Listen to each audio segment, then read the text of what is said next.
Ndabasuje kandi mbifurije kugubwa neza mwese abadahwema kutwereka ko mukurikirana Irakarama Morning Vibes ica kuri Ibakwe TV.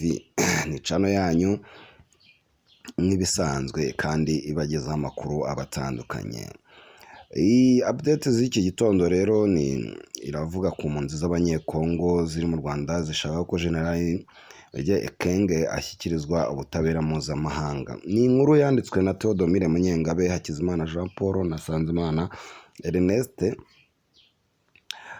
ivuga ko impunzi z'abanyekongo zibarizwa mu nkambi zo mu Rwanda zikomeje imyigaragambyo zigaragariza amahanga uburyo amagambo aherutse gutangazwa n'uwari umuvugizi w'ingabo za Repubulika Iharanira Demokarasi ya Kongo RDC Sylvain Ekenge yibasira abatutsi bo muri RDC, aganisha ku gutandukanya abanyekongo.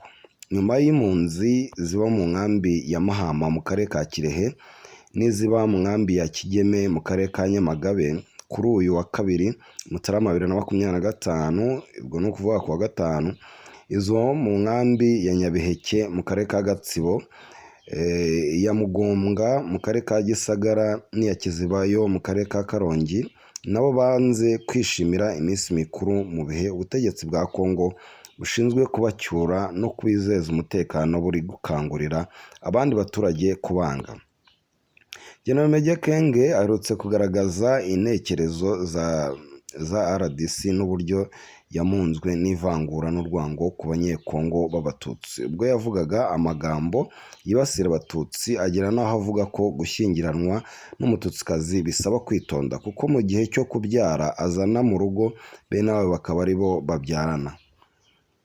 Hari kuwa 27 Ukuboza 2025 ubwo twiteguraga iminsi mikuru, ubwo Meja General Ekenge yari yatumiwe kuri televiziyo ya RDC mu kiganiro cyasobanuraga uko umutekano uhagaze mu burasirazuba bwa Kongo, cyane cyane mu bice biri kuberamo imirwano mu ntara ya Kivu y'Amajyepfo. Neza ubona ko ari amagambo asa n'ayakoreshejwe mu Rwanda n'abateguye bakanashyira mu bikorwa jenoside yakorewe abatutsi. Ubutegetsi bwa RDC bwahise bukura uyu musirikare mu nshingano.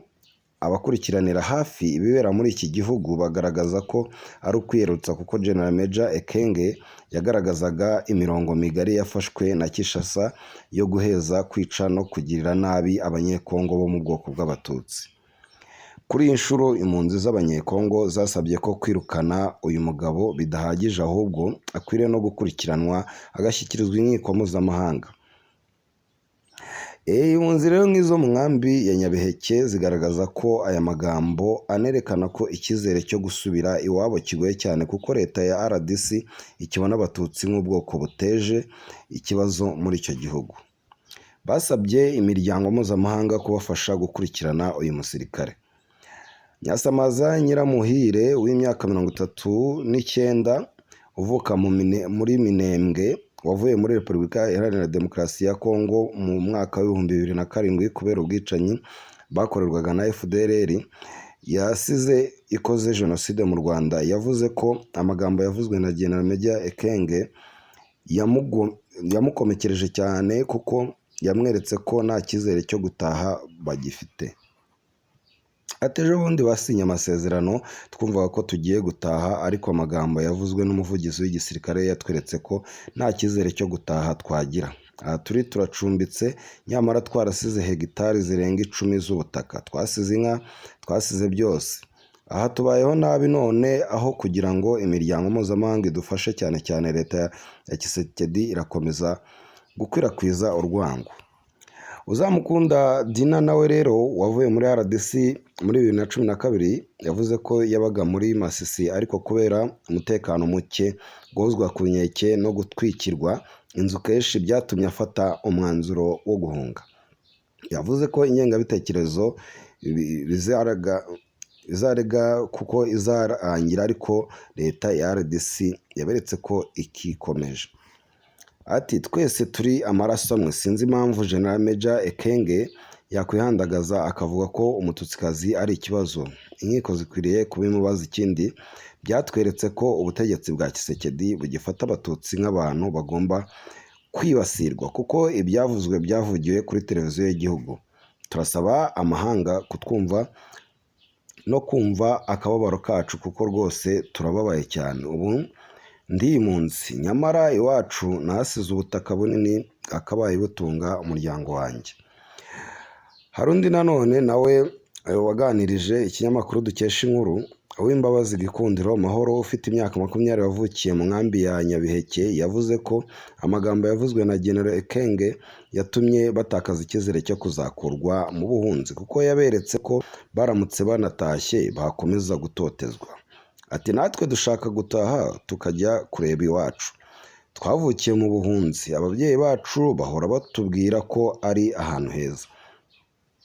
Umuyobozi w'impunzi zo mu nkambi ya Nyabiheke Maniragaba Bosco yavuze ko bamaze imyaka 20 mu buhinzi ndetse mu buhunzi, ndetse hari n'abamaze irenga 30 bose bahunze igihugu cyabo kubera ubwicanyi bwahaberaga n'ubu bukihabera kandi. Ati nubwo ririya jambo ari General Meja Ekenge warivuze, uriya ni umuvugizi w'igisirikare kandi yabicishije kuri televiziyo y'igihugu ya Kongo. Rero ni amagambo ya leta ya RDC yose, turibaza impamvu amahanga atamukurikirana kandi ari amagambo agamije gukangurira abandi kwicana. N'ubu bari kurasa bene wacu ariko nta gikorwa, turashaka ubutabera. Rero abo mu nkambi ya Kiziba bamaganye RDC ishishikajwe no kuryanisha abanyekongo. Mu nkambi ya Kiziba habarizwa impunzi z'abanyekongo zirenga 14,000 zahungiye mu Rwanda kuva mu 1993 kwa 2 Mutarama 2023. Kuva saa 4 za mu gitondo zazengurutse mu mihanda yo mu nkambi ya Kiziba zifite ibyapa biriho ubutumwa bwamagana ivangura rikorerwa abanyekongo bavuga ikinyarwanda. Izi mpunzi zagendaga zisubiramo ngo twamaganye imvugo y'urwango ya General Meja Ekenge, dukeneye ubutabera, turifuza ubutabera no gutaha. Abagore b'abatutsi turubaha kandi turinda hemuka ku bagabo bacu. RDC hagarika urwango rukorerwa abatutsi. Valatine Nyirabwiza wageze mu nkambi afite imyaka 2 ubu akaba agize imyaka 32 yavuze ko yababajwe n'amagambo yavuzwe na General Meja Ekenge. Ati imvugo ya General Meja Ekenge yaratubabaje nk'abatutsi b'impunzi bari mu nkambi zo mu Rwanda. Turasaba ko imiryango mpuzamahanga yatuvugira tukabona ubutabera tugataha kuko biratubabaza cyane kubona tubura gakondo yacu tuyireba. Ndarishize Benjamin nawe umaze imyaka 30 mu nkambi ya Kiziba ati dufite abagore b'abatutsikazi bashatswe n'abanyekongo, ubuzima bwabo buri mu kaga kubera imvugo za General Meja Ekenge. Umunsi abivuga mugenzi wacu witwa Manowa yarashimuswe n'ubu twaramubuze kugeza n'ubu. Umwe mu bagore bari mu nkambi ya Kiziba umaze umwaka ahungiye mu Rwanda yavuze ko yafashe icyemezo cyo guhunga nyuma yo kumara amezi 6 yarashimuswe n'abasirikare ba FDLR bamufungiranye bakajya bamusimburana aho bamufata ku ngufu, bikaba byaramuviriyemo ubumuga no kwandura virusi itera sida. Ati sinamenya umubare w'abamfashe ku ngufu kuko barenga 100.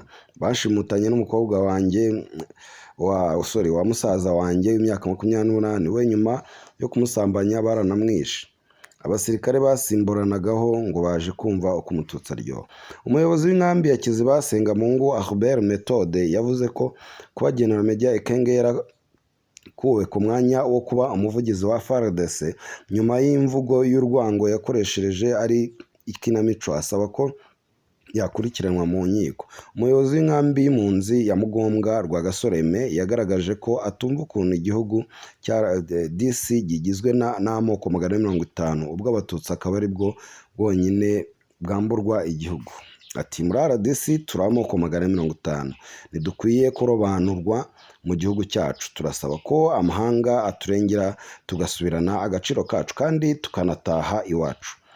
Umwe mu bagore b'impunzi bo mu nkambi ya Mugombwa Uwimpuhwe Gloria nawe ati uriya musirikare wavuze biriya ni intumwa ya RDC yagaragaje leta yose ko ingengabitekerezo yo kuvangura abatutsikazi. Turi ababyeyi beza kandi duharanira urukundo, tuzi gukora no kurera. Mugenzi we Mukobwa Jana Olive Butera ati turababaye, abagore b'abatutsikazi batwise ibyitso, mureke tubyamagane. Leta ya Kongo ikomeje kutwangisha abandi baturage bagamije kuturimbura. Amahanga natwumve